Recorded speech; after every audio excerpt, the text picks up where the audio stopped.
Sen gideli bu gönlüm viran oldu. Geceler üstüme zindan oldu. Ne güneş doğuyor artık, ne de sabahlar sabah oldu. Sen gideli dünyam karardı. Gözlerimde yaşlar durmadı.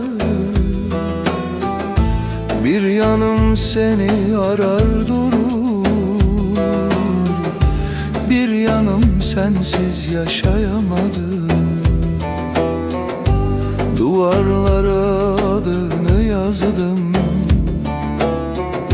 resimlerinle dertleşip kaldım. Giden geri dönmezmiş meğer.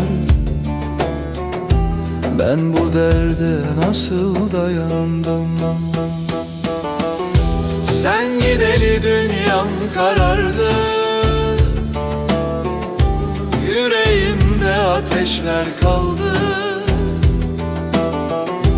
Her gece adını sayıklarken gözlerim yollarda kaldı.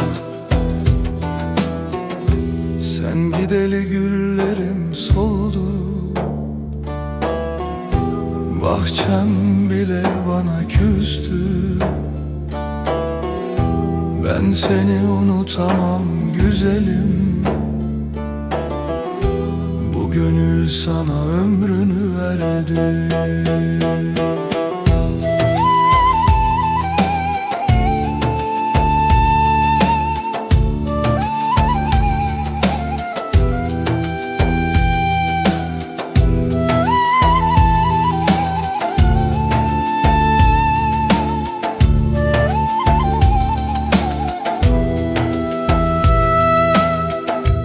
Bir mendilin kaldı elimde,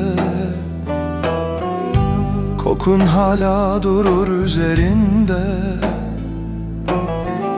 Seni benden alan kaderin, ne vardı böyle acı vermesinde. Sokaklarda seni ararım, her gölgede seni sanarım.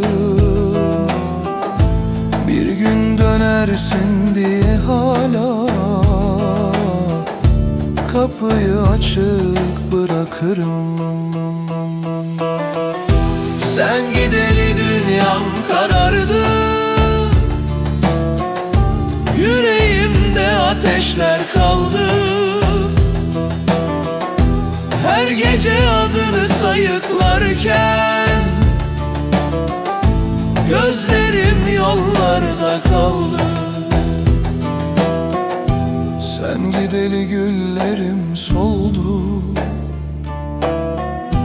Bahçem bile bana küstü. Ben seni unutamam güzelim. Bu gönül sana ömrünü verdi. Anam sordu, oğlum neyin var? Diyemedim, içimde yaralar var. Bir sevda gömdüm toprağın altına. Üstünde 1000 yıllık acılar var.